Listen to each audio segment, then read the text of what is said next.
Caracas, no último fim de semana, testemunhou uma cena inusitada: longas filas de pessoas, não para comprar alimentos ou combustível, mas para atender ao chamado do presidente Maduro. Após as medidas rígidas do presidente Trump, o líder venezuelano pediu ao povo que se levantasse para realizar uma tarefa importante. O que seria isso? E será que pode mudar o rumo do confronto entre Estados Unidos e Venezuela?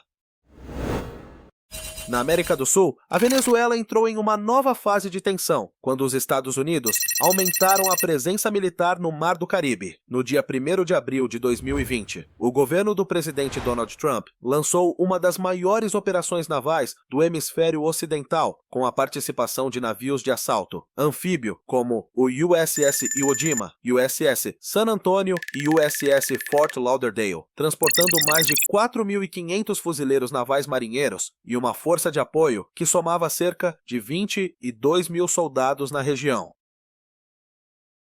Washington explicou que se tratava de uma operação contra quadrilhas de narcotráfico transnacional, mirando rotas de transporte através do Caribe e do Pacífico. Entretanto, o governo de Caracas rejeitou veementemente, alegando que essa operação era apenas um escudo diplomático para encobrir um plano de derrubar o presidente Nicolás Maduro.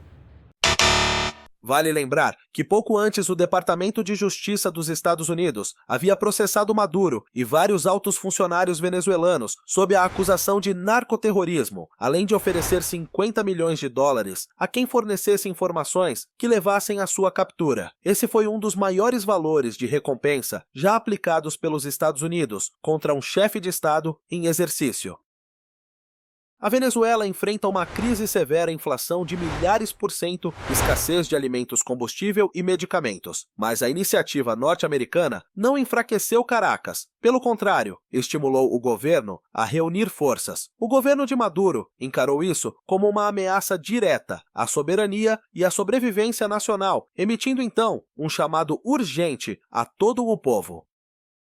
No dia 21 de agosto de 2025, logo após os Estados Unidos enviarem 3 destroyers para as águas do Caribe, o presidente Nicolás Maduro lançou um apelo urgente à nação. Ele afirmou que a Venezuela precisava de um exército do povo, onde qualquer cidadão, do operário, professor, estudante até o aposentado, pudesse empunhar armas para defender a pátria. Maduro destacou: somente quando cada cidadão se tornar parte da Força Nacional, a Venezuela será verdadeiramente intransponível. Não parando por aí, no dia 19 de agosto de 2025, o líder venezuelano anunciou um objetivo impactante: 4,5 milhões de milicianos seriam mobilizados em todo o país. Esse número foi repetido em vários discursos, como prova de que toda a nação estava unida contra uma suposta invasão externa. Embora especialistas independentes estimassem que o número real fosse apenas 300 a 400 mil.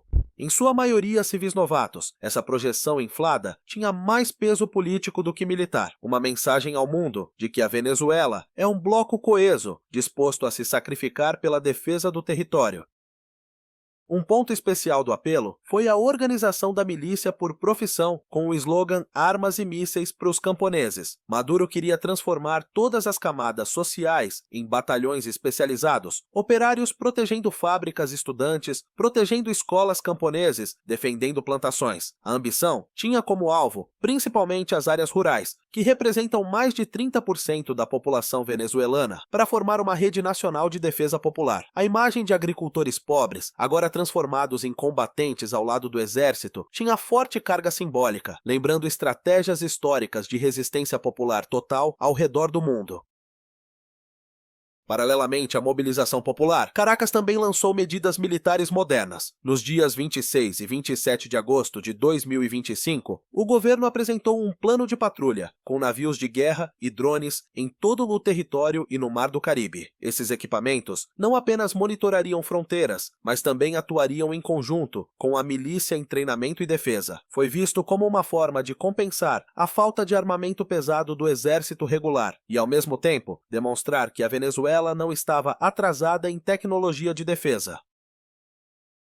A partir desses 4 pilares, percebe-se que a estratégia de Maduro seguia uma lógica de dupla, frente por um lado, mobilizar toda a população em uma imensa milícia, por outro reforçar a força militar e a capacidade de vigilância moderna. Slogans como rifles e mísseis para os camponeses funcionavam tanto como símbolo político, quanto como arma psicológica, afirmando que nenhuma potência colocaria os pés na Venezuela com facilidade. Enquanto isso, o uso de navios de guerra e drones evidenciava uma disposição concreta de responder a qualquer pressão dos Estados Unidos.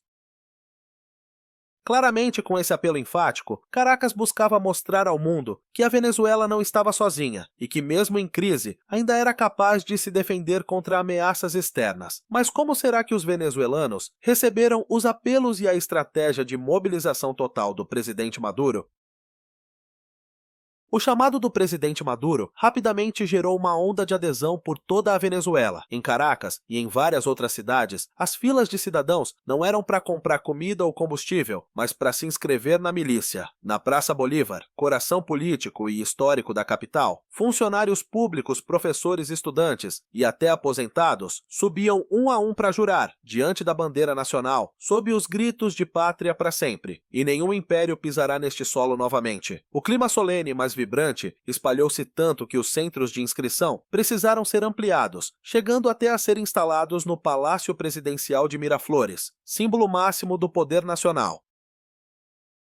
Não se tratava apenas de inscrição. Os novos milicianos eram imediatamente levados a um programa de treinamento básico. Cada sessão começava com documentários que relembravam a história de intervenções e bloqueios para despertar a memória de resistência contra invasões estrangeiras. Em seguida, eram treinados em habilidades essenciais, desde defesa, organização, informação, até o uso de armas pessoais. Durante todo o treinamento, os slogans anti-americanos ecoavam acompanhados da afirmação de que a Venezuela será o lugar onde terminará o domínio de um império.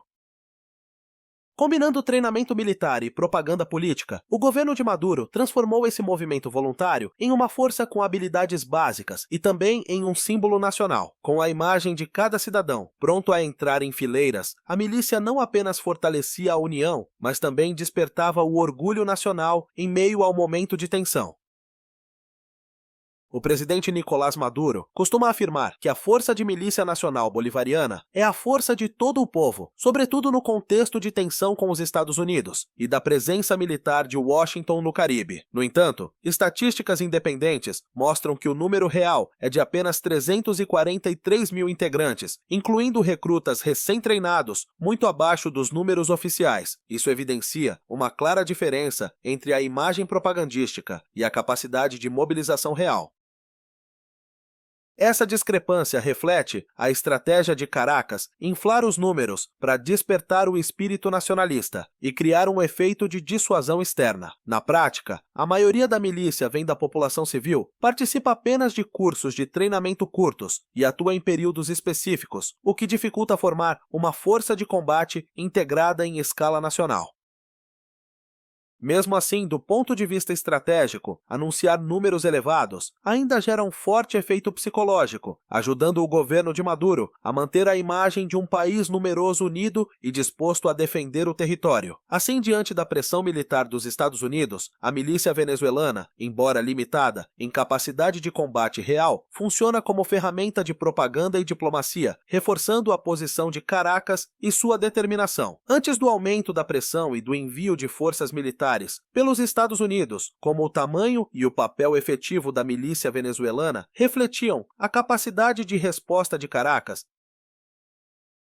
No mesmo período de tensão, o governo norte-americano aumentou constantemente a pressão sobre Caracas. No dia 20 de agosto de 2025, o Departamento de Justiça dos Estados Unidos anunciou uma recompensa recorde de $50 milhões por qualquer informação que levasse à prisão do presidente Nicolás Maduro, acusando-o de ser um chefão do narcotráfico terrorista ligado a redes de transporte de drogas intercontinentais. Esse foi um dos prêmios mais altos que Washington já aplicou contra um chefe de Estado em exercício, demonstrando sua determinação em isolar e derrubar o governo Maduro.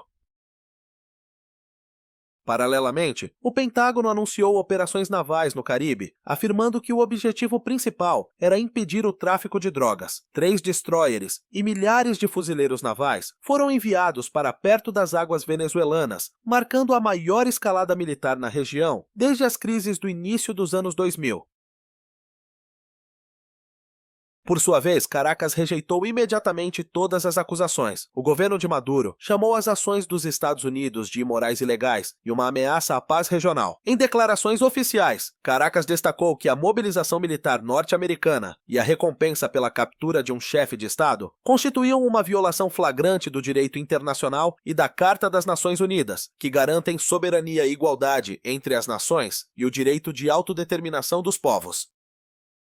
Com isso, o confronto entre Estados Unidos e Venezuela tornou-se direto. Washington intensificou a pressão legal política e militar, enquanto Caracas respondeu, mobilizando o povo e denunciando perante a opinião pública internacional. A crise ultrapassou os limites da diplomacia, aproximando-se do risco de conflito armado.